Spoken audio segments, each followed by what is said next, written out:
lounging, son. Welcome back to the Comic Lounge. My name's Ryan, and today I'm going to be talking about one of the most popular series of the 80s, and that is the New Teen Titans by Marv Wolfman and George Perez, two absolute legends in the comic book industry. And what they did on this title has influenced comics for decades. While they did have they brought back a lot of the classic members of the team throughout their run. In the beginning, all that were here were Wally West, Kid Flash, Dick Grayson, Robin, and Donna Troy, Wonder Girl, and they introduced three new characters while in Starfire, Raven, and Cyborg, and then they brought in Beast Boy, who was prior to this most associated with the Doom Patrol.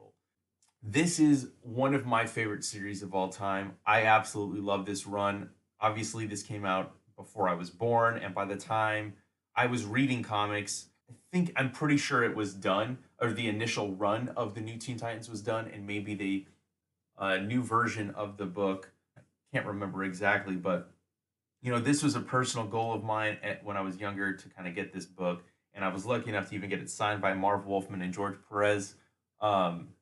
And so this is like one of my most prized comic books in my collection.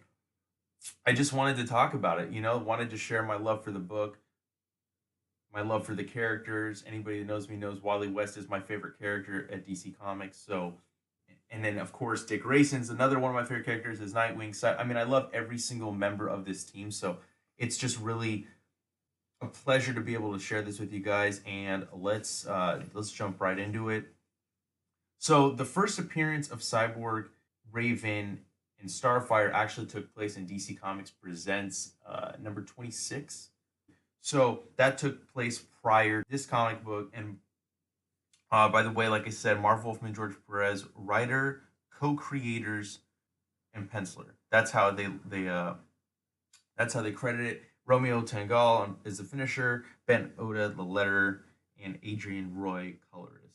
So the whole beginning of this, why this team comes together is Raven sees something that evil is coming.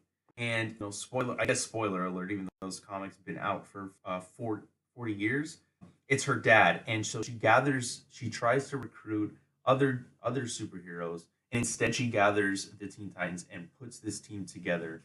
And the thing that's really special about it is the family dynamic. It's not just a team, but they really become a family over the course of this run. So we're getting a little backstory. We're seeing Starfire. This is when she is captured by the Gordanians, and this is kind of our introduction to her. And she's off in far space. She's trying to escape her captors and sold into slavery by her parents years past. As we see Coriander trying to make her escape, we jump and then we come to Dick Grayson, and he's having a dream of the Teen Titans, even though they haven't even formed a team yet, and he doesn't understand why he keeps dreaming of this same fight and the same menace. And then he's visited by Raven, and she tells him I invaded your dreams only so that you may come to know me, and to know that when I appeared, it was only to seek your aid. So, Dick Grayson willingly decides to, accept her request, gets on the phone, talks to Wally, and Wally says, "You're going to have to count me out. I quit the superhero biz," because at this point he quit being Kid Flash and he was going to college full time. Raven, as she's, continuing to recruit this team, he says, "Okay, let's go get Wonder Girl." And during this time also, just in these brief panels, you can see it, Dick is still living with Bruce Wayne. This is when the turmoil kind of starts between them, because Dick Grayson wants to be his own man. He wants to stand on his own. And even though Bruce offers help, because he sees him in costume, he says, I can handle this by myself. Get a little bit of a backstory on Wonder Girl, and for anybody that's not familiar with the character, as Robin's on his way there, George Perez would go on to write draw a Wonder Woman series, which is absolutely phenomenal. I would say it's a perennial for DC, one of the best runs that they've had in their history. This is just a brief glimpse, into the future, really, because he will go on to shepherd that group of characters in the Wonder Woman realm for years. Robin makes his appearance with Wonder Girl. This is where we see Beast Boy. And Beast Boy, I would say, was kind of annoying back then. He was, definitely trying to be a womanizer. He could be obnoxious. Most part, you love him, but at the same time, he could kind of get under everyone's skin, and was kind of the jokester of the group. They're gathering together. They're talking about Raven, wondering why they're all coming together. And then we see Wally, aka Kid Flash, run in. He was recruited by Raven by herself. Like, she had gone by herself to recruit him. Doesn't, and then, Robin even says that, like, why, you said you weren't interested in the Titans anymore. And, this gets played out later of why Wally agreed, and what, there's a thing that goes on between Raven and Wally, a little bit of a relationship that doesn't actually, like, go anywhere, but that gets, alluded to in future issues. And as they race off, we come to Newark, New Jersey, and we see a guy in a hood jumping the pole that's set at 25 feet high with ease, not even hesitating, discussing, talking about how he worked his tail off and he could have been in the Olympics, all this stuff. And then you see a metal hand smashing, and that's where we see Cyborg. Raven recruits Cyborg as well, and I really liked Cyborg's design, and I think that for the most part, like, you didn't really have to change much to modernize it. I think the way they did it in the Teen Titans series in 2004, written by Jeff Johns, they modernized it, but, like, really kept a lot of the original aspects of it that made it cool. And, the whole reason he even is in this metal body is because of an accident that happened to him, and his father turned him into this and what he calls a freak, and he just wishes he could be human again. And that was something that was played throughout, and has played a huge aspect in the character throughout the years, of him wanting to be human, not so much in the more recent stuff, but throughout this run especially. Now we have the team together, with the exception of Starfire. This is where Raven says, she's just arrived to Earth.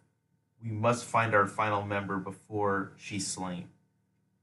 And they still kind of, everybody really kind of doesn't understand, like, how did we come together? And, who's Raven? Like, why is she gathering us, kind of thing? And, dude, perfect George Perez. I love his single page splashes that he does. Just the detail that he puts into his work. There's a reason his art is so revered, and that he was arguably one of the most popular artists, I would say, in the 80s. Look at Crisis on Infinite Earths. He could put so many characters in a panel and put the detail in there too. And this is always, I think, one of my favorite versions of Teen Titans is this particular group as constructed. They fight off the aliens, and the Starfire's nowhere to be found, and this is where she ends up. She had fallen out of the sky, and this guy, who later becomes somebody that the Titans have to watch out for, named Grant, he'd found her, brought her home. While she's there, the aliens come to find her too. Raven calms her with her, with her powers. She can control with emotion because she's an empath. The Titans continue to battle, and as they're battling, they're kind of like destroying this dude's apartment. And right here, we learn it's Grant Wilson, who, anybody that knows Teen Titans history, he becomes Ravager next issue, takes a contract out on the Titans, and that's where we meet Deathstroke, his father. With Starfire captured again, like, by the aliens, Titans quickly follow, get onto the ship, basically handle them with ease. Robin grabs Starfire, they blast out of there. Ship blows up, and they these aliens realize, this is more trouble than it's worth. And again, Raven alluding to, now that Starfire's well, she will be needed. Kid Flash asks for what, and she tells, you weren't assembled simply for this mission.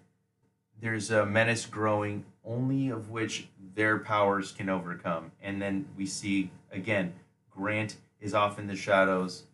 This is where Hive says, if you want them destroyed, we'll see that your wishes become a reality. And that is the first issue of the New Teen Titans by Marv Wolfman and George Perez. One of the greatest runs in comics.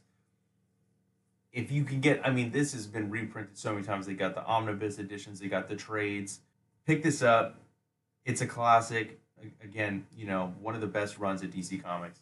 And if you're not already following us, make sure you follow us on Facebook, Twitter, and Instagram at The Comic Lounge. Make sure you like, follow, and subscribe. And hit that bell icon so you're notified every time a new episode goes up. And on that note, I'm out.